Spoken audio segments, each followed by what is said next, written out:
ഇവിടെ ഇപ്പോൾ നമ്മൾ മാധ്യമങ്ങളുടെ ഒരു പൊതുരീതി എടുക്കുമ്പോൾ ഇപ്പോൾ ന്യൂനപക്ഷ വർഗീയതയെക്കുറിച്ച് പറയുമ്പോൾ അതേസമയം ഒരു സമീകരണത്തിൻ്റെ ഭാഷയിൽ ന്യൂനപക്ഷ തീവ്രവാദത്തെക്കുറിച്ച് പറയുന്നു.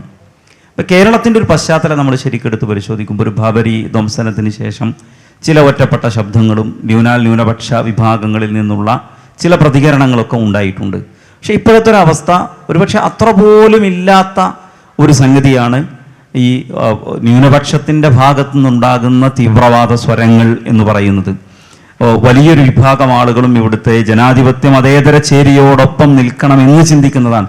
പക്ഷെ എങ്കിൽ പോലും വാർത്തകൾ റിപ്പോർട്ട് ചെയ്യുന്നിടത്ത് പലപ്പോഴും ഒരു ഭൂരിപക്ഷ വർഗീയതയെക്കുറിച്ച് പറയുമ്പോൾ ഒരു സമീകരണത്തിൻ്റെ ഭാഷയിൽ ന്യൂനപക്ഷ തീവ്രവാദത്തെക്കുറിച്ച് പറയുന്നു.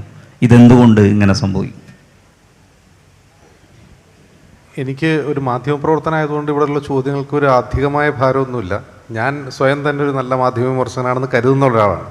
പക്ഷേ ഞാൻ പറഞ്ഞ കാര്യങ്ങൾ ഞാൻ നിങ്ങളെ വേറൊരു പേഴ്സ്പെക്റ്റീവ് കാണിച്ചു തന്നതാണ്. അതിനർത്ഥം ഞാൻ ആ ഒരു പേഴ്സ്പെക്റ്റീവിൽ മാത്രം സംസാരിക്കുന്ന ഒരാൾ എന്നല്ല. അങ്ങനെ ഒരു ഭാരം എനിക്കില്ല. ഇവിടെ ബാബുരാജ് ഒരു കാര്യം പറഞ്ഞു, ഞാൻ വേറൊരു പേഴ്സ്പെക്റ്റീവ് പറഞ്ഞു എന്നേ ഉള്ളൂ. അതാണ് അതിൻ്റെ നല്ല രീതി, സമഗ്രമായിട്ട് നമുക്ക് കാര്യങ്ങൾ മനസ്സിലാക്കാൻ. പിന്നെ ഈ പറയുന്ന ഒരു ബാലൻസ് കെ നായർ തിയറി, ആളുകൾ ബാലൻസ് ചെയ്ത് പറയാം. ഭൂരിപക്ഷ വർഗീയതയെക്കുറിച്ച് പറയുമ്പോൾ ന്യൂനപക്ഷ വർഗീയത അത് മാധ്യമങ്ങളാണോ ചെയ്യുന്നത്? എനിക്ക് അങ്ങനെ തോന്നുന്നില്ല. അത് രാഷ്ട്രീയക്കാർ.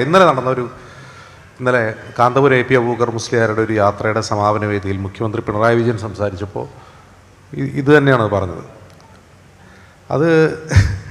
അത് രാഷ്ട്രീയക്കാരുടെ രീതിയാണ്. അത് മാധ്യമങ്ങൾ കാര്യങ്ങൾ റിപ്പോർട്ട് ചെയ്യുക, വസ്തുതാപരമായിട്ട് റിപ്പോർട്ട് ചെയ്യുകയാണ് ചെയ്യുന്നത്. ഈ ഒരു പ്രശ്നത്തെക്കുറിച്ച് വർഷങ്ങൾക്ക് മുമ്പ് തന്നെ NS മാധവനാണോ അത് സക്കറിയാണോ എന്ന് എനിക്ക് ഓർമ്മയില്ല, അത് ചൂണ്ടിക്കാട്ടിയിരുന്നു. ഇന്ന് നമ്മൾ നേരിടുന്നത് ഒരു ഹിന്ദുത്വ ഫാഷിസമാണ്. ഇന്ന് അത് ഏതെങ്കിലും മതവിഭാഗം മാത്രമല്ല, രാജ്യത്തെ മുഴുവൻ ജനങ്ങളെയും ബാധിക്കുന്ന ഒരു പ്രശ്നമാണ് ഹിന്ദുത്വ ഫാഷിസം.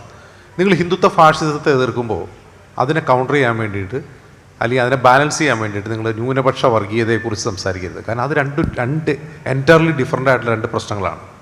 ന്യൂനപക്ഷ സമുദായങ്ങൾക്കിടയിൽ, അത് ക്രൈസ്തവരുടെ ഇടയിലോ സിഖുകാരുടെ ഇടയിലോ മുസ്ലിങ്ങളുടെ ഇടയിലോ വർഗീയത ഇല്ല എന്നാരും വാദിക്കുന്നില്ല. ഒരു കമ്മ്യൂണിറ്റിയിൽ വർഗീയത ഉണ്ടാവുക എന്നുള്ളത് വളരെ ക്വൈറ്റ് നോർമലാണ്. എല്ലാ കാലത്തും എല്ലാ സമൂഹങ്ങളിലും വർഗീയവാദികളും വർഗീയ ആശയങ്ങളും ഉണ്ടാവും. പക്ഷെ ഫാഷിസം എന്ന് പറഞ്ഞാൽ വേറെ തന്നെ ഒരു സാധനമാണ്.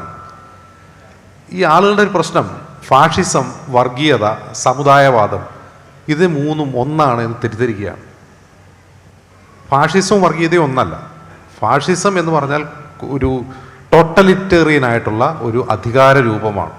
വർഗീയത എന്ന് പറഞ്ഞാൽ അതെല്ലാ കാലത്തും ഈ വംശീയതയുമായി ബന്ധപ്പെട്ട് എല്ലാ കാലത്തും ആളുകളുടെ ഇടയിലുള്ളൊരു സാധനം തന്നെയാണ്. പക്ഷെ ഫാഷിസം എൻ്റയർലി ഡിഫറെൻ്റ്. അപ്പോൾ നമ്മൾ ഫാഷിസത്തെ വിമർശിക്കുമ്പോൾ എന്നാൽ അത് തൂക്കൊപ്പിക്കാൻ വേണ്ടി നമ്മൾ അതിനെ വിമർശിച്ച് കളയാം എന്ന് പറയുന്നത് യഥാർത്ഥത്തിൽ ഫാഷിസത്തെ ന്യൂനീകരിക്കലാണ്. ഇത് ചെയ്യുന്നത് മാധ്യമങ്ങളാണെന്ന് എനിക്ക് തോന്നുന്നില്ല. അത് മാധ്യമങ്ങളെക്കാൾ കൂടുതൽ രാഷ്ട്രീയക്കാരാണ് അത് ചെയ്യുന്നതാണ് എൻ്റെ ബോധ്യം.